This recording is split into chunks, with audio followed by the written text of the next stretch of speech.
You ready to step into a tradition where the line between the living and the dead just blurs? This ain't Halloween. This is deeper, more ancient.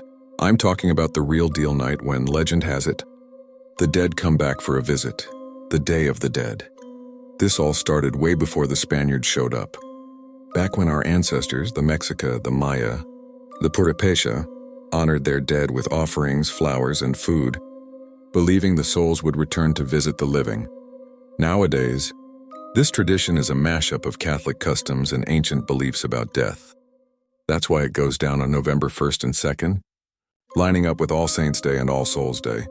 But every single year, right around this time, reports of paranormal activity go through the roof. Shadows moving between the candles, voices answering from the graves, and presences that sit by the altar just watching in silence.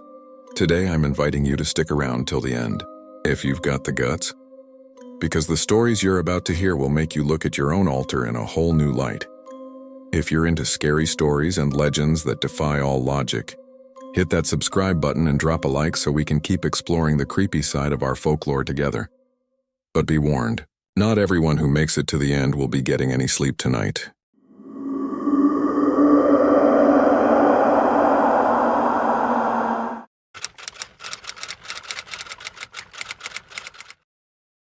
Let's set the scene in Mexico City, but not the one you know, all big avenues and noise. Let's rewind. Back to 1996. The Day of the Dead celebrations are winding down. The smell of marigolds and copal incense still clings to the air on the night of November the 2nd. That's where we meet Ramon, a young cab driver working the shift most guys avoid, the graveyard shift when the city sleeps. It was close to midnight when he saw her. On a deserted street, on the edge of a forgotten neighborhood, a lone figure. A woman, dressed head to toe in black, with a shawl hiding her face. She raised her hand and Ramon pulled over. The woman got in the back seat with a sigh that seemed to carry the weight of centuries.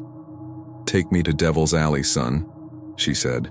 Her voice so soft it was almost carried away by the wind. Ramon, with a bad feeling in his gut, just nodded and put the car in drive. The silence was thick until the woman, staring out the window like she was searching for something in the shadows, added, "It's the place where I lost my boys. I'm going to light their candle. They need more light to find their rest." A genuine pity washed over Ramon. When they got to the spot, a dark and sinister stretch of road, the woman got out slowly and started setting up a small altar with candles. Ramon killed the engine. The sheer loneliness of the place suddenly felt like a threat. He couldn't just leave her there. He rolled down the window, his voice cutting the night's silence. "Ma'am, I'll wait. It's not safe for you to be out here alone. I'll give you a ride back."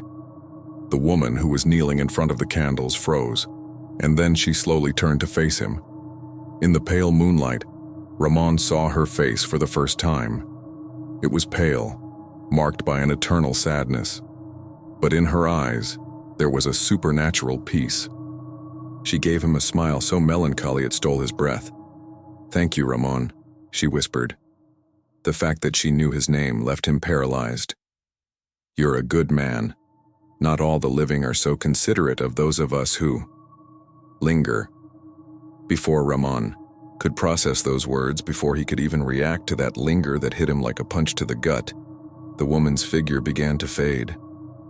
She turned translucent like incense smoke, until there was nothing left of her. Just the 3 candles, which suddenly lit all by themselves, casting a cold, bluish light on the cobblestones. Ramon, his heart about to burst out of his chest, got out of the car. He looked everywhere, but there was no sign of anyone. Just the smell of withered marigolds and those 3 still flames, burning for no one. The next day, still shaking, he told his cabbie buddies what happened. The jokes and the skepticism didn't last long because old man Chema, the most veteran driver in the lot, went pale as a ghost. "Ramon, a woman in black, in Devil's Alley, saying her sons couldn't rest?" Don Chema then told the whole story, the one not everyone knows. Decades ago, in that godforsaken alley, there was a horrible accident. A car plowed into a whole family. The father and 2 kids died. The mother who survived was driven mad with grief. In the other car were 3 brothers, dead drunk. They died in the crash too, so their mother would go light candles for them, so they could find peace. The first woman, blinded by her own pain and rage, decided those guys didn't deserve to find peace. She'd confront the other mother, telling her to stop lighting the candles. The woman never answered. She'd just bow her head and leave, and come back the next day to light them again. One night, the grieving woman decided to end it. She rammed the other mother with her car. They both died. The room fell silent.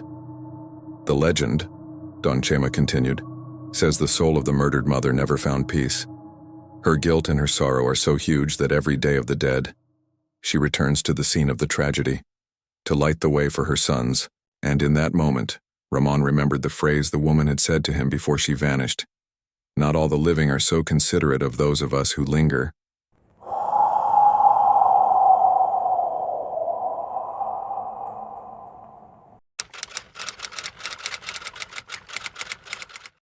This is the story of Marcos and Ana, a couple from São Paulo who, during a trip on Finados, stumbled upon a truth more terrifying than death itself. The plan was to escape the hustle and bustle of São Paulo and spend the holiday in the serenity of the Serra da Mantiqueira. They hit the road at night to avoid traffic. The winding highway was a black ribbon of asphalt flanked by an impenetrable wall of Atlantic rainforest. A fine drizzle fogged the windshield, and the wipers set a lonely, hypnotic rhythm. There were no other cars, just the darkness and the whistle of the wind. It was Ana who saw her first. Marcos, pull over. Her voice was tight, tense. There on the shoulder of the road, under the sickly glow of a lone street lamp that seemed to accentuate the gloom rather than light it, was a little girl. She couldn't have been more than 7 or 8. She wore a simple white dress soaked by the drizzle now turning to rain. She wasn't crying. She wasn't making a sound. She just stared at them, with dark, deep eyes that seemed to absorb what little light there was. In her hands, crossed over her chest, she held a bouquet of plastic flowers, the kind you leave on graves, wilted and faded by the sun. "What's a kid doing out here? Alone? At this hour?" Marcos asked, but he was already rolling down the window.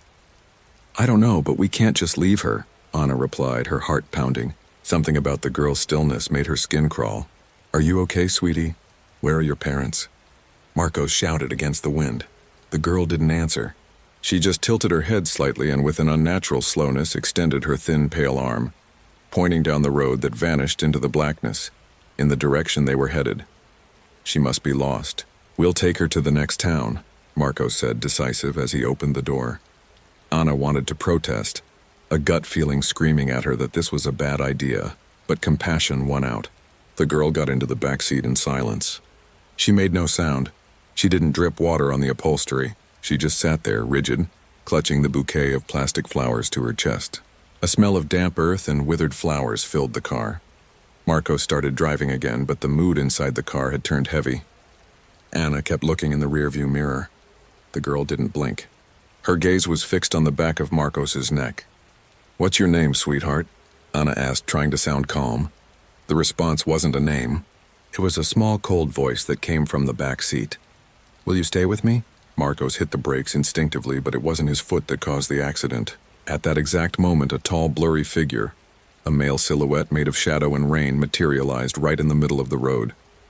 Marcos swerved violently. The tires lost traction on the wet asphalt. The world became a whirlwind of shattering glass, twisting metal, and Ana's blood-curdling scream.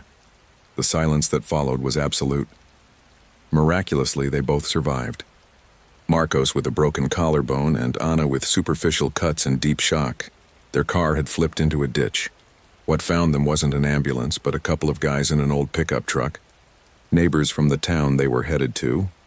As they recounted what happened in the small town's emergency room, the faces of the nurses and the doctor turned ashen. "And where's the little girl?" "She was with us." "Is she okay?" The doctor, a man in his 50s, slowly shook his head. "You won't find her. She shows up on All Souls Day. She's the girl of the highway. She died in a crash decades ago, right on that curve. Her whole family perished, and she's the only one who never found peace." Then a nurse chimed in. "They say she's looking for parents, so she appears to couples driving by. She lures them in, shows herself, and then causes the accident." so they'll stay with her and keep her company for eternity. Marcos and Anna looked at each other, finally understanding the real nature of the accident. It had been an invitation, a forced adoption from the other side. They were discharged that same afternoon, but the nightmare wasn't over. That night, in the guest house where they were staying, Anna woke up with a start. Lying on the floor beside her bed was a small bouquet of plastic flowers, wilted and damp. And in the wind whistling outside her window, she swore she could hear a small, cold, expectant voice. "Will you stay with me?"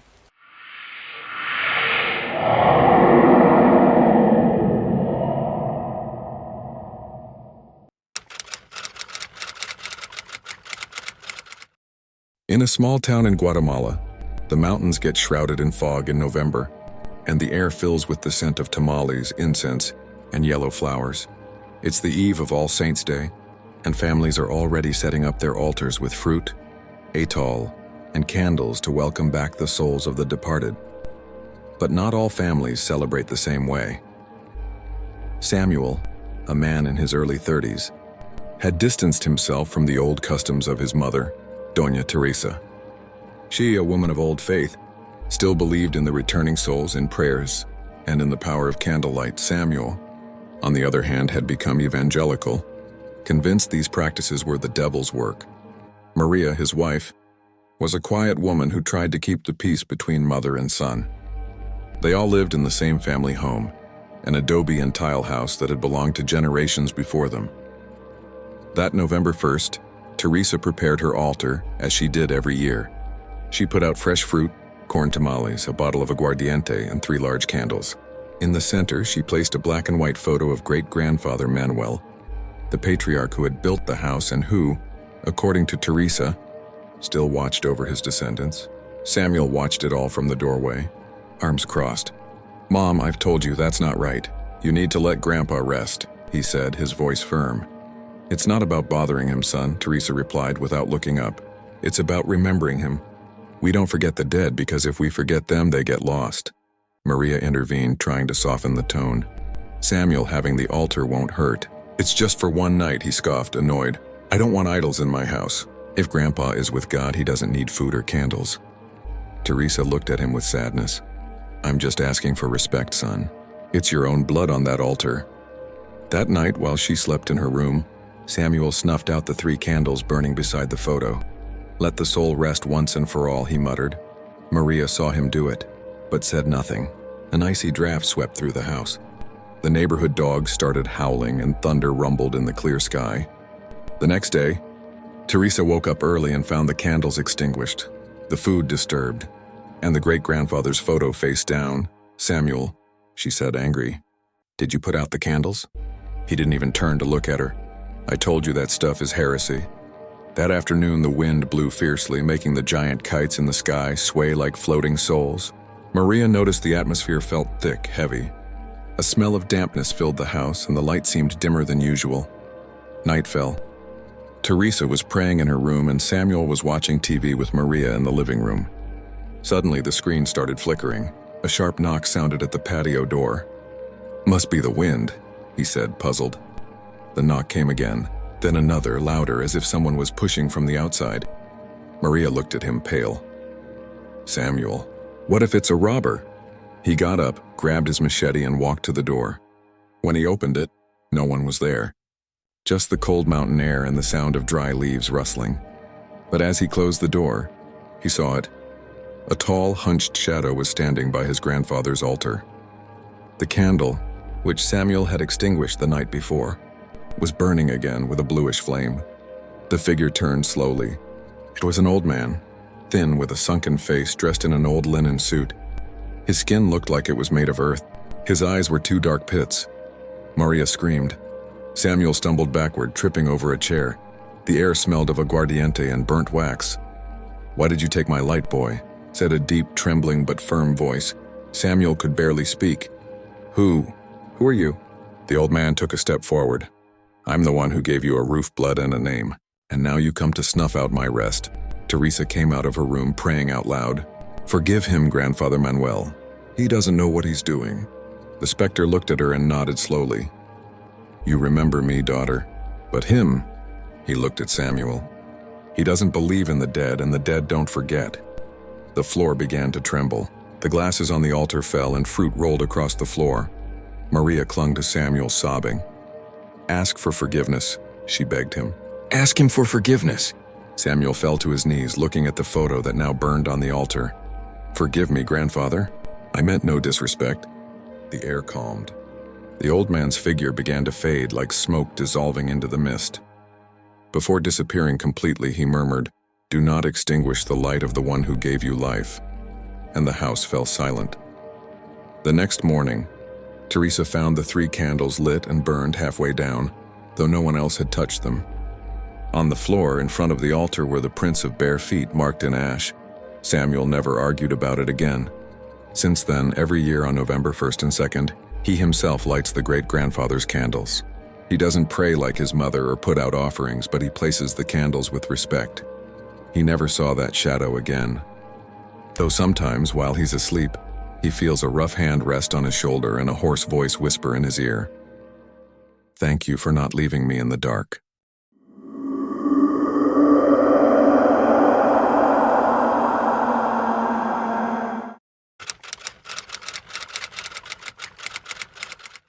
November the 2nd in Paraguay had always been a special day for Lucas Duarte. Since he was a kid, he'd tag along with his mom, Mirta, to the town cemetery in Itagua. They'd bring white flowers, light candles, and sit in silence for a while, believing the souls of the departed could hear the living. But this year, the date brought an unbearable emptiness.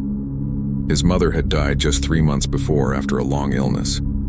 Lucas, 22 years old, still hadn't accepted she was gone. He lived alone in the old family house, surrounded by antique portraits and the echo of a voice that was no longer there.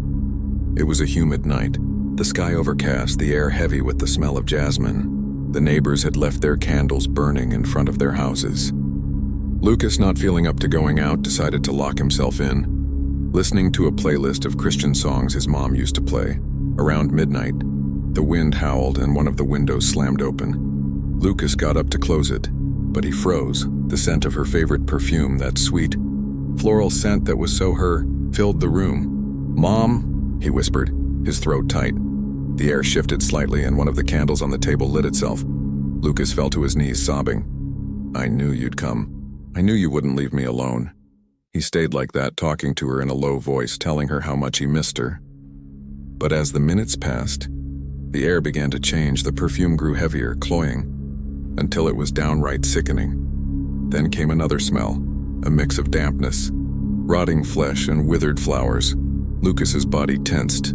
The candle flame flickered, and on the wall a tall, distorted shadow was cast, a shape that didn't match his own. "Mom?" he asked, trembling. The shadow turned its head, and it smiled.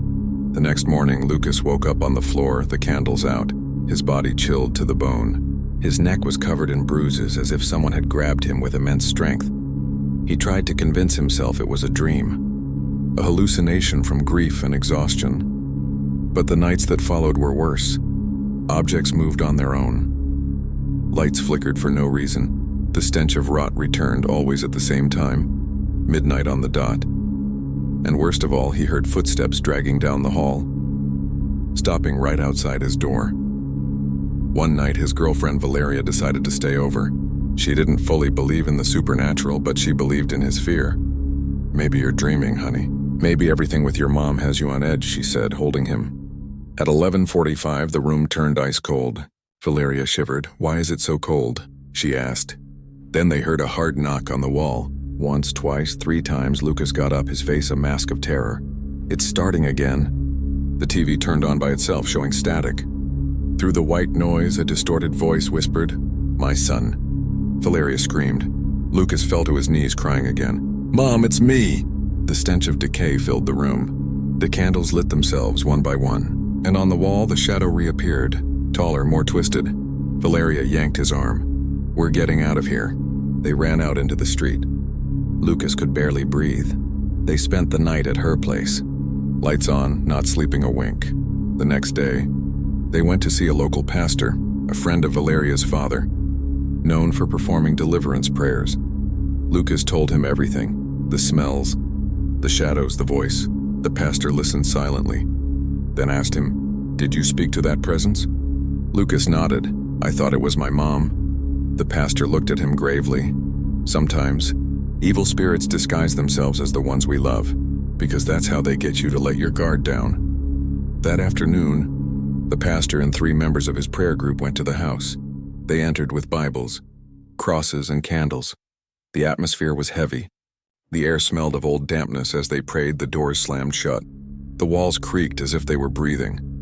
Lucas began to tremble, his eyes glazing over.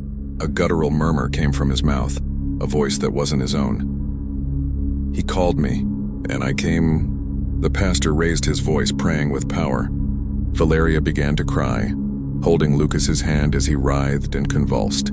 The candles burned with an intense blue flame. In the name of Christ, I command you to leave, the pastor shouted. Lucas's body arched and he fell backward. An icy wind swept through the room, blowing out the candles, and the smell vanished. Everything fell silent. Lucas woke up minutes later, exhausted. He cried, hugging Valeria. I thought it was her.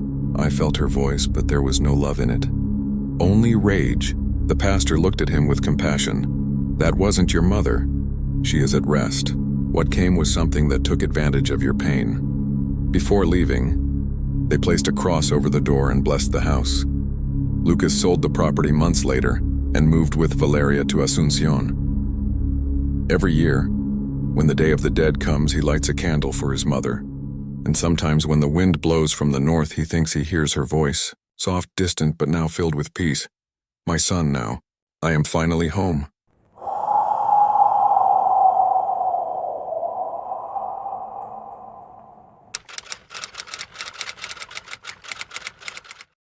This next account belongs to Camila, a young woman from Managua, Nicaragua, who claims her grandmother's devotion to her late husband opened a door to something that was not human. In Nicaragua, the Day of the Dead isn't celebrated with colorful altars, but with a respectful quiet. It's a day for visiting the cemetery, cleaning the graves, bringing fresh chrysanthemums, and speaking in hushed tones with those who've passed. For Camilla's grandmother, Isabel, 64, it was the most important day of the year. It was the day her husband, Don Roberto, dead for a decade, renewed his stay in the house. Camilla, 22, had always believed they were the sweet delusions of an old woman clinging to the past. Roberto never left. Isabel would say with a serene smile, he just hides when there are too many people. But at night he moves his things, and sure enough, things happened. Don Roberto's pipe would be found on his favorite armchair, even though Isabel kept it locked in a drawer. A faint smell of cheap tobacco and old cologne hung in the hallway, and sometimes, Camilla would catch a glimpse of a tall, thin shadow crossing the kitchen threshold, a silhouette that vanished before she could focus on it. At first, Camilla chalked it up to suggestion and her grandmother's grief, but as the months passed, and especially on the eve of each Day of the Dead, the feeling in the house began to shift. The smell of tobacco grew thicker, sharper, like a cigar butt stubbed out in stagnant water. The noises were no longer subtle steps, but heavy dragging, as if something with feet of lead was walking from Grandma's room to the living room. The shadow was no longer a fleeting perception. It started to have substance, stopping in door frames, watching. Grandma Isabel, far from being scared, seemed revitalized. It's Roberto, she'd whisper with bright eyes. He's getting stronger. Soon he'll be able to talk to us. But Camilla noticed other details. The plants in the house withered one after another. A bone-chilling cold settled in Isabel's room, despite Managua's humid heat, and her grandmother began to change. Her sweetness turned to irritability. At night, Camilla heard her talking in her room with a voice that wasn't her own, harsh, guttural, arguing with someone who wasn't there. The final straw was the night of November 1st. Camilla woke up to a choked scream from her grandmother's room. She ran in and found her sitting up in bed, her eyes wide open, staring fixedly at a dark corner. Her body was rigid and a trickle of dark saliva like diluted ink ran from her mouth. "Grandma, what's wrong?" Camilla yelled, turning on the light. The old woman turned her head toward her granddaughter with an unnatural slowness. Her eyes, always so full of love, were now 2 black pools of hatred. "This house has an owner now," said a voice that was a grating of stones, a sound that couldn't come from Isabel's throat. "And the old woman is mine. Terrified, Camilla stumbled back. The tall shadow in the corner grew denser, more tangible. It was no longer the kindly silhouette of a grandfather. It was a twisted form, a stain of darkness that sucked the light from the bulb, stretching toward the bed. There was no doubt then, this wasn't Don Roberto's spirit. It was something that had pretended to be him, using Isabel's longing as a hook to root itself in this world. An emotional parasite feeding on her loneliness, and now that it was strong, it intended to take full possession of her body. The family, initially skeptical, couldn't deny the evidence when they saw Isabel the next day, covered in bruises that formed strange patterns on her arms, speaking in a tongue no one recognized. They sought help from the church. The process was long and grueling. Camilla remembers the cold sweat soaking her clothes in the room where a priest, with a firm voice, confronted the entity. She remembers the guttural growls tearing from her grandmother's throat, the furniture shaking, the stench of rot filling the air. The entity clung on, screaming blasphemies through the old woman's lips, accusing them of trying to steal its house. Finally, after what felt like an eternity, the entity was cast out. Isabel collapsed, pale and fragile as a bird, but with her own eyes back, filled with a terrifying mix of horror and lucidity. The house is quiet now. The smell of tobacco is gone. The shadow has vanished. But peace never really came. Camilla and her grandmother now know a truth they'd rather ignore, that on the Day of the Dead, it's not just loved ones who return. Sometimes other things, hungry and patient, slip through the cracked door of grief, and Grandma Isabel no longer waits for Roberto. Now, every November she checks the shadows in her house with panic, wondering if the exorcism was truly the end, or just a temporary stop for the thing she once called her husband.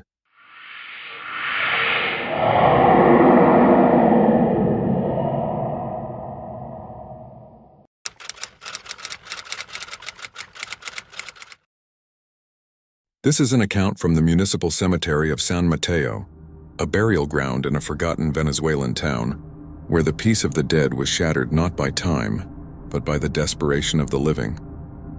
For decades, the cemetery was just a place of quiet, a field of white crosses and weathered marble headstones under a relentless sun, where families brought flowers on Sundays and where silence was broken only by birdsong. Everything changed when the crisis hit hard. Need, a monster of hunger and despair, pushed the boldest to cross its wrought iron gates, now rusty and forgotten, to desecrate graves. By the light of the moon, human shadows moved among the tombs. They weren't ghosts, but men and women with crowbars and flashlights, seeking in death the sustenance life denied them. They pried open caskets with brutal indifference, tearing rings from bony fingers, extracting delicate gold dental bridges from mouths that had been closed for decades. The sanctity of eternal rest was violated again and again, until the ground was sown not only with bodies, but with indignation and rage. It was then, coinciding with All Souls' Day, that the graveyard woke up. The first to notice were the neighbors whose houses bordered the cemetery. They spoke of sounds rising from the depths of the earth, not screams, but a dull, collective rumble, as if hundreds of people were murmuring at once in a forgotten tongue. The nights of November 1st and 2nd became unbearable. The air, usually carrying the scent of guayacán, became saturated with a metallic, sickly sweet smell of old blood and upturned earth. But the most terrifying thing was the lights. From their windows, witnesses swore they saw pale, spectral flashes moving between the graves. They weren't the flashlights of the looters, but a sickly bluish-green phosphorescence emanating from the sepulchres themselves. They were the souls, the old-timers said, enraged by the outrage, reclaiming what had been stolen from them. One woman, whose house was right opposite the main gate, claimed that one early morning she saw a figure rise up beside her own husband's grave, a grave that had been violated months before. It was not a serene spirit. It was a form made of earth and shadow, with eyes that shone with the same cold light illuminating the graveyard. And from its torn, hollow chest came a sound that wasn't a word, but which her mind translated with terrifying clarity. "Give it back." He wasn't the only sighting. Others spoke of silhouettes strolling the cemetery paths, stopping in front of their own vandalized headstones. Some dragged invisible chains. Others, the most terrifying, held in their ghostly hands the tools of their own desecration.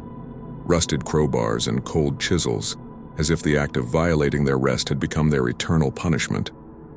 The criminals who once prowled the place without fear vanished completely. The same men who had looted the tombs now refused to go anywhere near the gates. They told stories of accomplices who had gone mad, babbling about earthen hands rising from the ground to strangle them, or voices calling their names from inside the crypts. The municipal cemetery of San Mateo, for a time, ceased to be a place of peace, however, thanks to the masses organized by neighbors and the people who have relatives buried there. They managed to calm the situation, though many still don't dare set foot in the cemetery once night falls.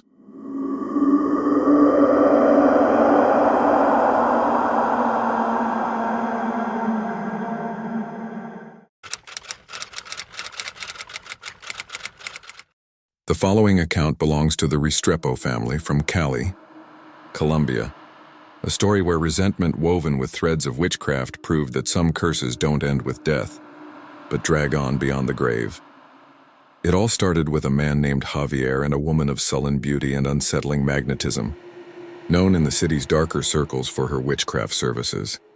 He was a prosperous merchant, strong-willed but soft-hearted, and she took a liking to him. They fell in love, or so Javier thought, diving into an intense, toxic relationship. For a year, he became her shadow, pulling away from his family and friends. Hypnotized by a spell that was as emotional as it was, the family would later suspect supernatural. But Javier's independent streak was strong, and one day, with a courage he didn't know he possessed, he broke the bond. He left her. The woman didn't cry. She spat a promise he, in his relief, didn't take seriously. You will never belong to another. Not in this life nor the next. A year later, Javier met Elena. She was the complete opposite. Light where there had been darkness, calm where there had been storm.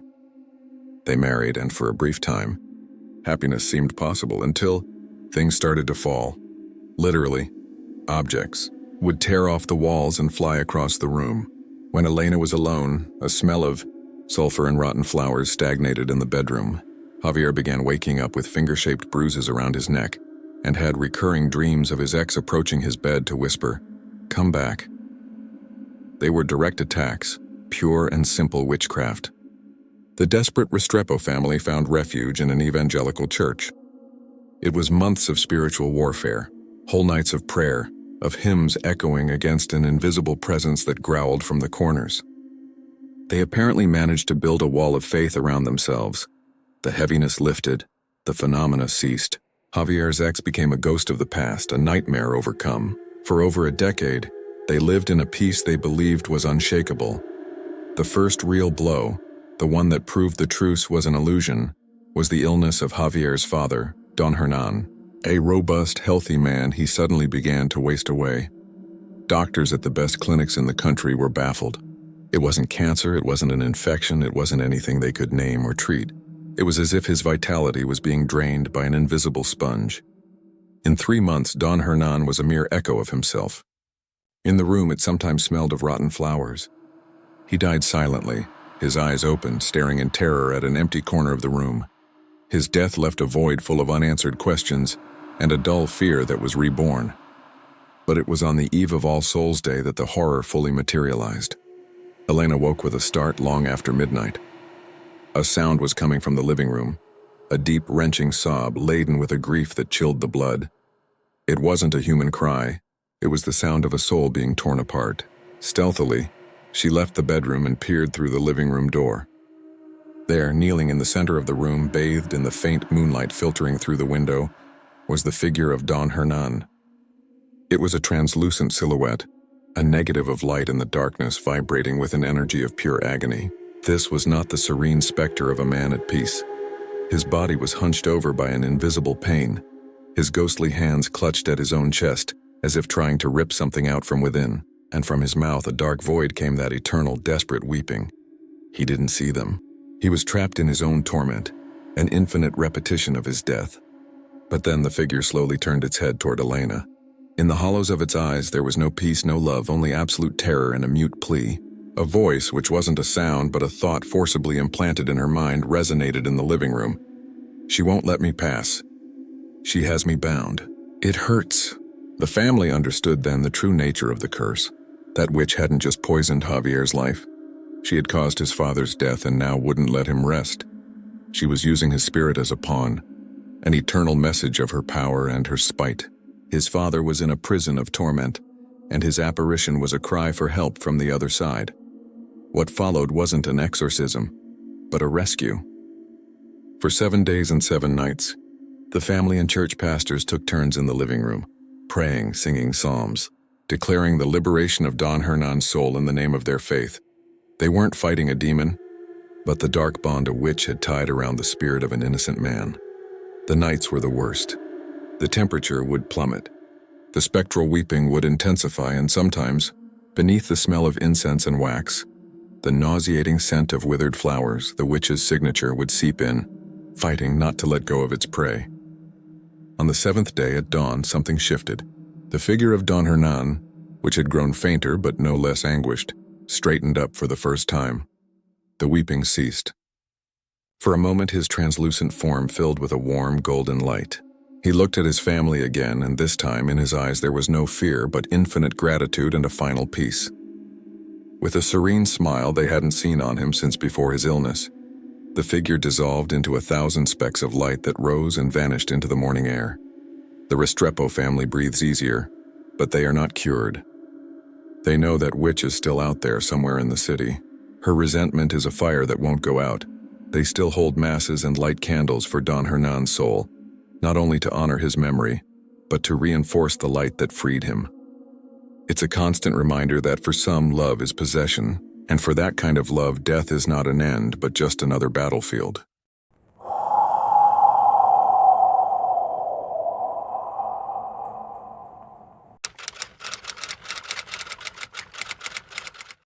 This is the story of Gabriela, a young woman from Lima, Peru, for whom the Day of the Dead transformed from a date of pain into a bridge toward peace.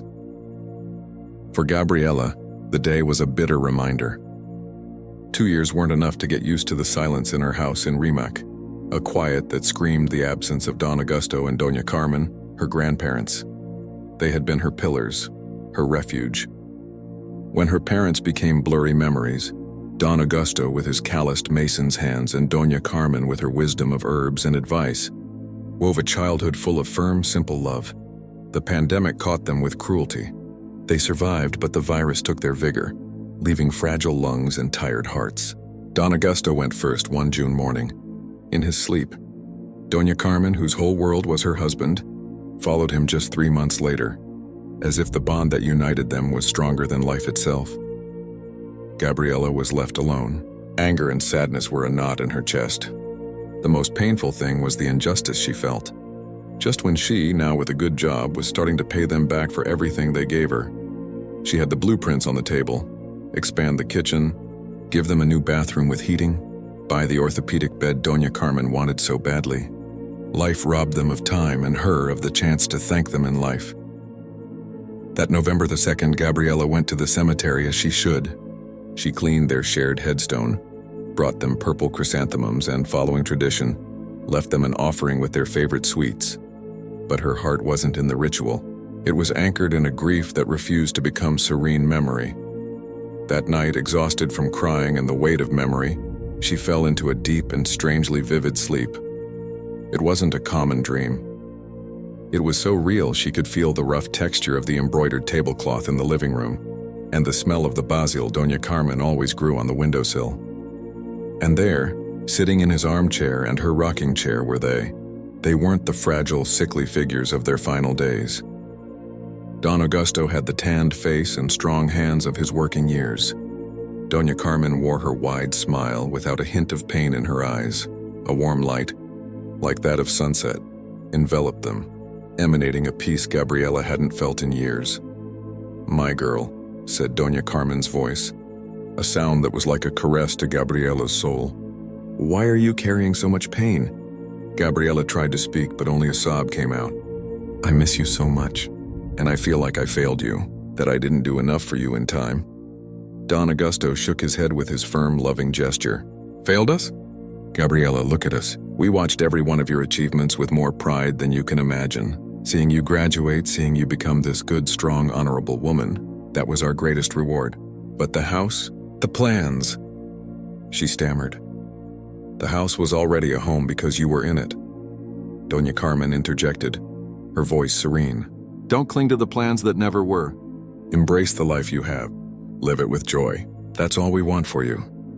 Don Augusto leaned forward, and his gaze, always so honest, pierced through the dream. Your grandmother and I left in peace, content. Our mission was complete. Yours, sweetheart, is to live happily.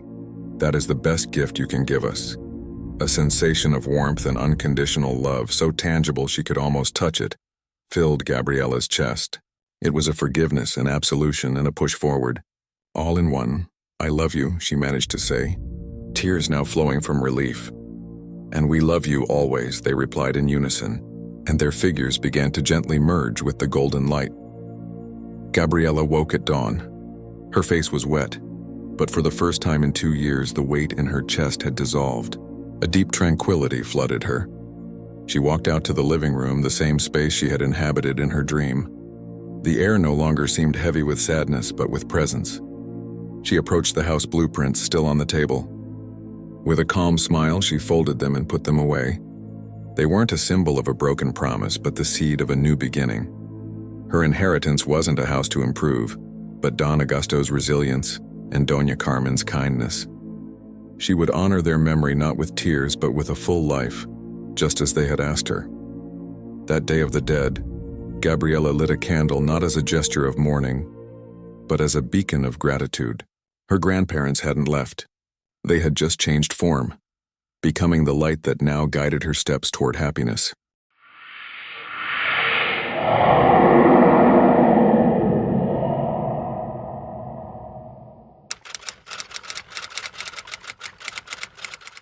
Emiliano, 16, and his brother Dante, 14, found themselves home alone on the night of the Day of the Dead.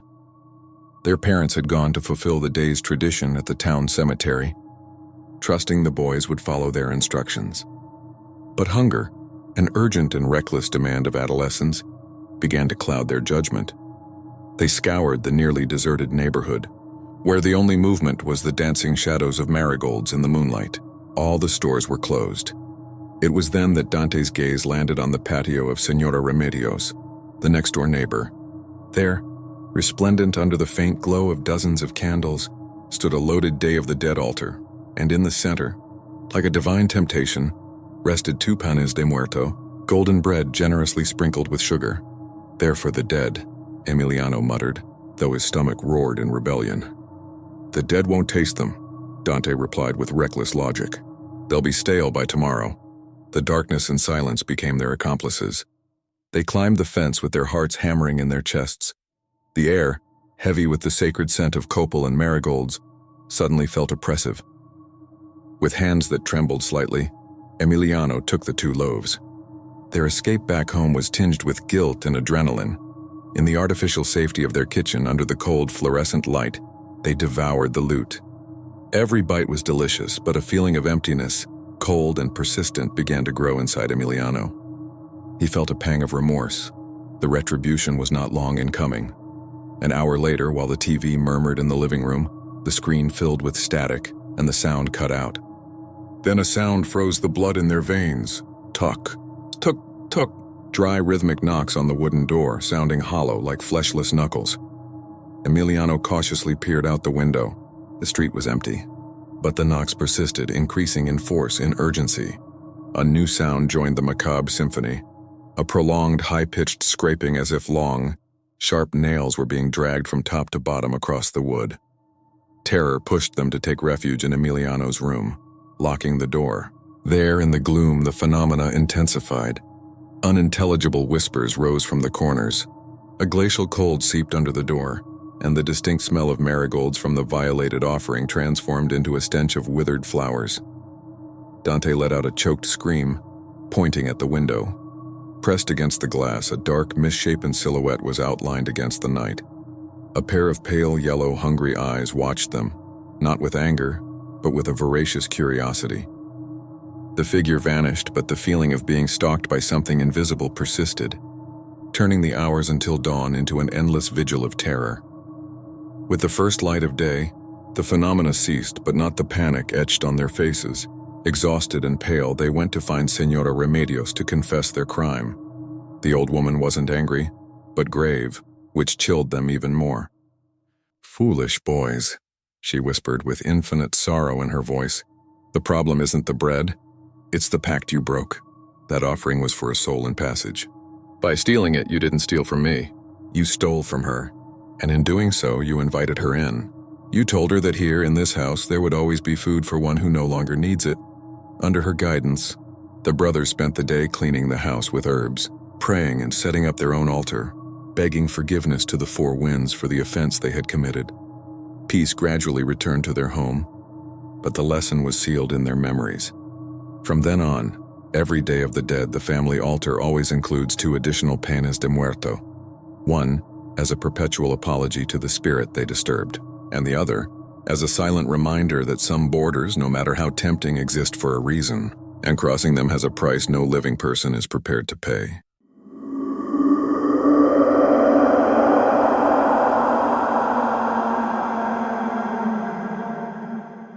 And so the marigold petals close over this file of tales. The veil between worlds grows dense once more, and the shadows we visited today retreat to their eternal silence. For now, if these encounters with the unknown resonated with you, don't let this channel fade into oblivion. Drop a like and subscribe to Folklore Files, hitting that notification bell, so you won't miss it when a new shadow knocks at our door. And now I invite you down into the darkness of the comments. Tell me which of these stories felt the closest to you. Have you had a similar experience during this time of year? Until the next time mystery calls, may the light of your candles never go out. See you in the next story.